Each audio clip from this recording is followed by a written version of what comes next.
Alright, hello everyone. Today we have a lot of stuff to talk about. So let's get into it. We are going to talk about Sinclair first. I've done quite a bit of testing, quite a bit of myth busting, but I still have some stuff that I'm not 200% certain about. So if you do know the answers to these questions, feel free to comment them down below and I'll take a look at them later on. We'll start with Sinclair first. This character is very simply a very good clasher. He gets coin power just from having burn and tremor on the target. He also gets unique tremor as tremor clash power +1. This is a unique thing that he has. Then skill 2, also he gets another base power +2 as long as he has 10 plus of the unique tremor. So as long as you apply the tremor Scorch or any other tremor, he will be able to get additional clashing power, which is quite nice. Then he also gets coin power here and damage over here, right? Then his skill 3 is going to be his powerhouse move. You're able to do about 20 something over here, get another base power of 3, right? So 20 something in total. Deal 30% damage and convert the coins to unbreakable coins. And then after that, coin power +2 over here for like, I think, yeah, 27. And then you also get multiplier 25% here, multiplier 25% here, and multiplier 25% here. Take note, these are all attached to the coin that they are using. If you spend the ammo, you get the buff. If you don't spend the ammo, you don't get the buff for that coin. Then tremor count wise, this character is not going to be very positive. He only applies 1 here, he applies 1 here, and he applies 1 here. Take note that his skill 2 and skill 3, right, also burst, which means that he will just eat the tremor count that he just applied. Same thing for his skill 3 over here. He applies 1 here, 1 here, 1 here, but then when you spend the Scorch Propellant ammo, what happens is that you tremor burst by default, then tremor burst again if you spend 1, and then tremor burst again if you spend all 3. So you will eat all of the tremor count you apply. The burn count also the same, because tremor Scorch, whenever you burst it, it will lose 1 burn count. So +3 is all eaten up by all of these 3 bursts over here, right? So that's a bit of a downside.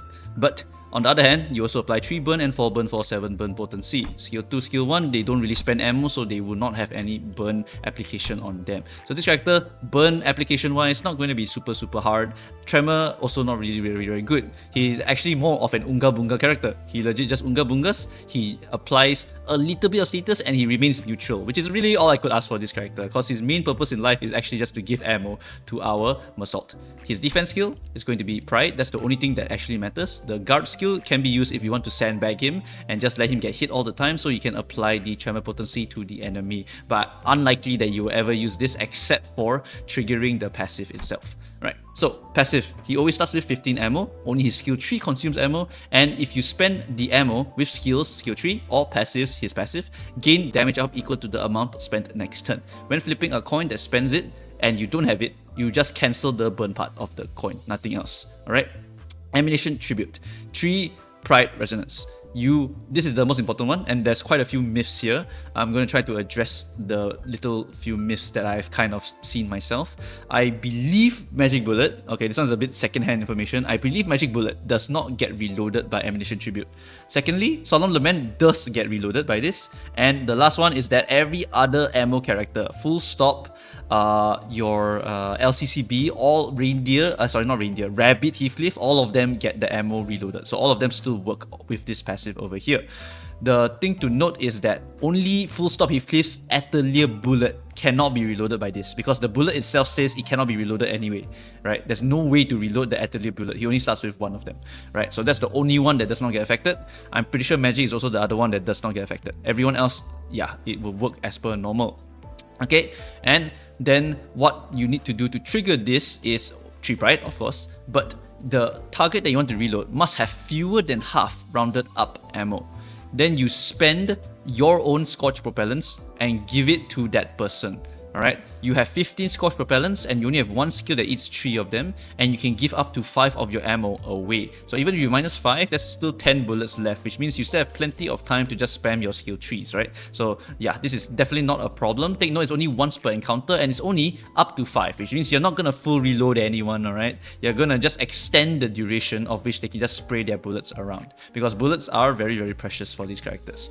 Then if the ammo receiving identity is a thumb, you give them 1 additional ammo. Take note, I believe you do spend this ammo as well, so you kind of want to have 6 ammo, but it's very easy because you have only 1 bullet spending skill and no other bullet spending skill. So you still have 9 bullets left even after you give away 6 bullets, right? So this is very, very important. You kind of want to deploy this character always with Meursault just because of this additional 1 bullet, because Meursault really, really wants to get that 1 extra bullet. Then all of this part here is mostly for Solemn Lament. This part here is also for Solemn Lament. And this part over here, you notice that it doesn't have the thumb line anymore. The time identity part, that part is gone. So you ideally don't want to put this guy on the bench just because you want to give Meursault 1 extra bullet. But sometimes if you don't want to, it's okay to put him on the bench if you want. Alright, so that's that for Sinclair really. He's a very good clasher with good coin powers and easy conditions as long as you are doing burn or tremor on the target. And the other character, the Capo, he's able to do that very, very easily for him, right? And then the rest of your team, the burn or tremor team, whichever you want to run, you will be able to help to substitute for the rest of these things over here. Next, we move on to Meursault. Meursault is absolutely ridiculous. I think he's really, really damn strong, but not Mao Faust level. He's kind of like below, but not by that much. I feel it's not okay. No, never mind. He is majorly below just because Mao Faust is ridiculous, but he is very, very high, right, in terms of power level compared to a lot of the other sinners that we have seen so far.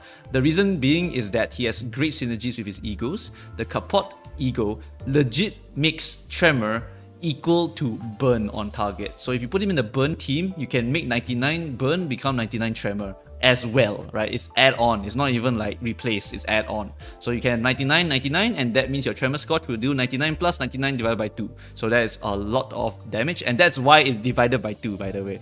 Because otherwise you will do 99 plus 99, which is absolutely ridiculous already. Right? That would be insane power creep for a status. Okay, then we also have Regret Meursault. This is the one that I absolutely must recommend to everyone who wants to use this character. Regret Meursault. Lose 1 base power, gain 2 coin power. Even if you just only look at this, that's it, right? Like this thing, you activate the ego 1 time. This passive activates for the entire encounter, 2 coin power on your leftmost skill as Meursault. So that means your 3-2 will also get that additional 2 coin power. Your skill 1, your skill 2, your skill 3, all of them get the 2 coin power. Really, really ridiculous ego and amazing synergy with this Lei Heng, right? Really, really damn strong. The Regret itself also is very good because if you uptie it to uptie 4, you remove 2 effects, you apply 3 tremor count, and it also scales on your Wrath A resonance, and then also deal Wrath damage over here. So Regret also helps you to apply an initial amount of tremor count that will last you until you're ready to go all out with your actual Meursault ID. So I think that this ego is going to be very, very powerful and important for the team, especially since there is only 3 Wrath 2 Pride. Extremely easy for the burn team to go and fuel. So this ego, very, very important for the tremor purposes of the character, right?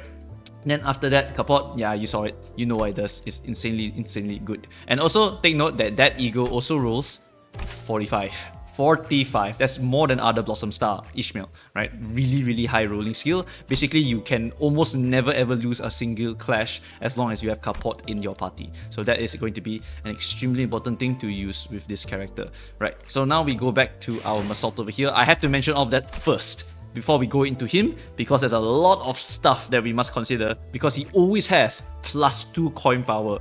Okay, so he always has +2 coin power. Assume every single skill here has +2 coin power to it because it's activated from the important ego that's supposed to go with this character.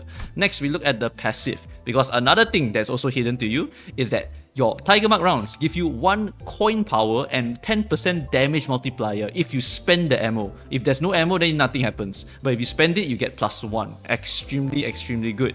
But Savage Tiger Marks give you +2 coin power and deal 30% more damage and inflict +2 burn potency and burn count. Holy shit, dude. That is insane, right? So with Regret Meursault on skill 1 and your Tiger Mark round over here, we can get another final power +3 over here. That's going to be 6 and then 7, right? 6, 7, that's going to be your 13. After that, your 13 +3 because -1 base power, so that's going to be 16. Then plus another 3 over here, that's going to be your 19, right? So that is going to be a very, very powerful skill 1. I think I messed up the math over here, but never mind. You basically understand that this character can clash like no other. His skill 1 can become a skill 2 of a weak character. That's how strong it is, right? Skill 2, also, you just look at this like, oh, it's only 4, 8, 8, 12, 16 plus 4, so that's going to be 20. No, bro, you have Tiger Mark, and you have Regret Meursault adding another +2 coin power to this, right? So really important to take note of all of these little passives that hide the true power of this character. In fact, some people say, oh, why are the coins not unbreakable coins? If you look carefully, whenever you Savage Mark, you get unbreakable coins on all of your base attack skills, and if you run out of Savage Mark, the coins that spend the ammo become unbreakable, meaning this part and this part become unbreakable, and this part remains regular, right? So all of these little things are very important to keep note of to understand how strong this character actually is. He just goes super hard off the bat, and then you go serious mode one time and now you're giga hard. You're just gonna go and swing for insane amounts of damage, because now these Tiger Mark rounds over here, these are +2s, extremely powerful, right? Really good. And then Tangle Cleaver is also very good. Perfector Flurry, however, is the one that you really want to do. But Tangle Cleaver itself is also a very powerful skill. You can spend one, and then remember you are always +1 for each of them. And then also you have Tremor and Burn, and then Tremor Count, Burn, and depending on what is active on your character, whether it be Savage or Unyielding Spirit, Sheen or whatever, all of these numbers here all get buffed. So at first glance it just looks okay, but later on it just gets even better. In fact, when you have Shin on you, it's +2 potency, +2 count over here. Absolutely ridiculous. Considering that you burst 3 times, you can actually get a +2 on Tangle Cleaver. That's really damn strong. Alright, so all of these things combined, basically this character is really insanely strong. He can burst 3 times, by the way. So if you just activate Kapot before you pop your skill tree, you can do an insane amount of damage on the character. And if you spend, you also get 50% damage. And remember, because you spend, you are also getting a free 10% or 30% damage multiplier from the bullet spending passive itself. So there is a lot of multipliers that are hidden to you over here, right? Very hidden behind all of the bullets themselves. Okay, so that is all I have to say here for the rest of the skills. You can just understand it yourself from now on, right? Another +2 here due to Shins, or maybe another +2s here and another +2 because of the bullet being Savage, and so on and so forth. That's how you understand that this skill here can even roll up to 40 something if you hit every single conditional on this skill 3-2. Ridiculous power on this thing, right? Ridiculous power here. Then the defense skill, I'm burning up. This one here is mainly going to be something to use when you are kind of run out of bullets or you're ready to go serious mode. I'm burning up means I'm ready to go serious, basically, right? So that's what this skill is here for. And also, if you have 0 ammo, you can use this skill to just get additional clash power +2 to help compensate for the really shitty clashing that you get once you burn out with this character. Alright, so you start off with 12 bullets. When you flip a coin and you don't have any of these ammos, then you just don't do the burn effect, because only the bullets do the burning. And then after that, if you defense or spend all your regulars or get staggered, then you reload to activate your Unrelenting Spirit. So funnily enough, if you bring him to the boss fight that you fight him, right, you actually get staggered immediately. So you just go serious mode instantly. So that's pretty damn funny, I think, for the burn team, right? So after you go serious mode, then after that, you also recover from stagger. You also dump all of your regular rounds, so this one is quite important. If you are doing some ammo management, you need to make sure that you are ready to go into serious mode, because you're going to lose the rest of your regular rounds. So are you going for a short fight? Short fight, okay, you can dump as many as you want, go serious mode and kill them. Or if it's long fight, then maybe keep the Tiger Marks around for a while, maybe hit 8+ expenditure of your regular rounds, and then go into Savage mode and then just start beating the shit out of your enemies, right? So all of these things matter, right? Then after that, if you spend 8, you can convert Unrelenting Spirit into Unrelenting Spirit Shin. This passive is ridiculous, bro. Minimum and maximum speed +1, more damage if faster, and inflict +1 more potency and count. If you spend 8 bullets, you go into this next form, +3 speed, 40% damage, +2 more tremor potency and tremor count with this unit skills. Take note, this passive affects everything, and on top of that, you are getting the bonus multipliers from the spending of your Tiger Marks. So this shit here can get ridiculous amounts of damage multipliers. It's so scary actually, right? So really damn powerful burst turns with this character, really damn powerful, right? And then if you use a base attack skill that spends the final rounds of your Savage marks, which ideally should be your skill 3-2, you also get attack weight +2 because, you know, why not? Let's just hit 3 enemies before we go and overheat. Overheat, as expected, is going to be very painful for you. You drop the speed by 1 level, but you're still very fast because you're still in the Shin mode kind of. Then after that, you get clash power reduction by up to a maximum of 10. So if you spend a lot of bullets, your clashing power here is going to be horrendous, right? Even if you spend 20 divided by 2, that's 10 clash power minus. Oh my god, you're gonna lose every single clash. But if you spend a lot of bullets, you get protection. You get 5 protection if you drop to 50% HP. At 14 plus rounds spent, you also get to do additional multipliers of damage to the enemy as long as you have unbreakable coins. So maximum of 150% multiplier on it. Wow, very nice. 20 plus rounds spent, you now deal HP difference damage to them 50%. So you actually can claw at them with your unbreakable coins because your clashing power is horrendous now. So you just kind of claw at them. Remember, regret is still activated on you, so you actually can compensate a bit, but you'll just be clawing at them, your clashing power is nuked, but you will just keep slapping them for big damage and you're very hard to kill due to your 5 protection on you. So very tanky in the last phases of your life as you're trying to finish off the enemy with your last attacks. Take note, even though you don't have ammo, you are still applying the tremor onto the target, right? Only the burn gets removed because by default you are tremor. With bullets you are burn. That's how it works with these characters. So tremor is still going to be amplified with this character, and you can still do your bursting every now and then, right? Okay, so that's going to be it for this character basically, right? I've explained everything about this character. The flow of these two characters is simply like this. If you go for a short battle, you may want to go all out from the start. If you go for a long battle, you might want to charge up a little bit, activate Shin mode, and then after that go hard. And then Sinclair extends specifically the Shin mode and nothing else. Alright, you do not want to reload the Tiger Marks, cause not really a point. You rather reload the Savage Tiger Marks. Now that's where the real shit comes in, cause you start with 12 Tiger Marks, but you only start with 8 Savages. But because Sinclair can reload you 6 bullets in total, you can go up to 14 bullets with Savage, letting you last longer in the second form, which is way more stronger than the regular form. And make sure that Meursault only reloads when he has 2 or less ammunition. Because when he has 2 or less ammunition, then he gets 6 bullets back, and you don't want to overflow, because when you overflow reload, you lose the bullet, right? So that's why we want to make sure that Meursault has 2 or less ammunition. So we get 6, and 2 plus 6 is 8. 8 is exactly the maximum number of the Meursault's maximum Savage Tiger Marks. Alright, so that is all of the little things to look at for Meursault. But otherwise, if you just press win rate, you are basically playing Meursault very well already. He will just do whatever Meursault do and do a bunch of giga damage, right? So very powerful character. I highly recommend going into a burn team and not a tremor team. Why do I not want them to be in the tremor team? It's because the tremor team is currently designed around the yellow status. The yellow status is not divided by 2, which is actually very important. If we only rely on the tremor portion of the Scorch status, then we are doing 99 divided by 2 because we actually don't have enough burn count between the two of them to actually stabilize our burn count. So we can't really stack up a bunch of burn, right? But we can still burst the tremor part, but it's only for half damage, which is not exactly really good compared to full-on uncapped yellow damage from our Euro Divi or from his Cavernous Wailing Honglu. So I think that yellow plus white is still going to be the main way for tremor. It's just that these two characters can fit into that team comp if they want to. It's better though that they don't use the tremor scorch amplitude. Otherwise, they might have to go and reset everyone's work here. Then you have to reapply yellow and reapply whatever you want, right? Then you have to go and reset and pay a lot of egos again. So I think that's going to be a bit of a downside for running them in the tremor team, because rather than just only getting the tremor portion, why not just go for the pure tremor one, which is the yellow?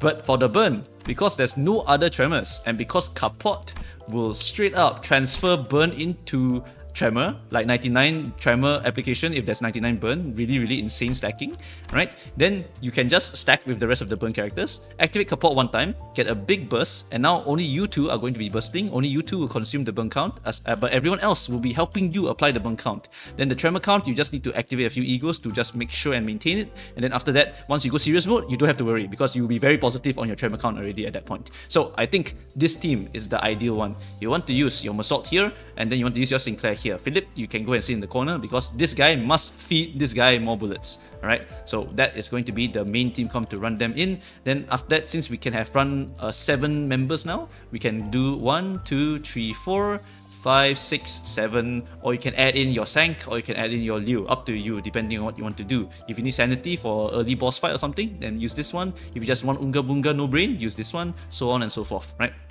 There's a lot of different variations that you can do now with the burn team. Lots of varied options. All of them have different goals and stuff. You can just do whatever you want, right? I think that these 2 characters are very, very powerful. Very, very Unga Bunga. In fact, if you want to use Meursault as an Unga Bunga generalist, I think he totally fits it perfectly. And if you want, you can put Sinclair on the bench as a support passive and only feed that Meursault in a generalist team, and that's also okay. Unless you want to use Sinclair as another generalist, then that one's on you already. Alright, so I think that is basically all I have for this entire video. If I missed anything, feel free to let me know, but I believe that this Meursault is absolutely worth to go and get, and this Sinclair must be gotten alongside him so he can extend that super serious mode of this character over here. Really, really damn powerful stuff here, and really, really great synergy. Does he beat Malphas? No, but he's pretty damn high, so I would still get him because having a second character that's just really, really damn strong, I love that. Alright, so definitely go and get these 2 characters over here. Very, very powerful. I recommend not pulling because Walpurgis is coming along somewhere, and behind that we still have Arknights, so that one is also something that you need to be aware of. I'm still hoarding up my lunacy over here, still buying maybe a few more monthly packs, and then I should be good to go. Because I believe Arknights, they say there was something like 1 announcer and 4 egos, so I'm a bit concerned about how much lunacy I will need for all of that because we have no details yet. Okay, so that's going to be it for this entire video. Thanks guys for watching. I shall see you guys next time. Bye bye.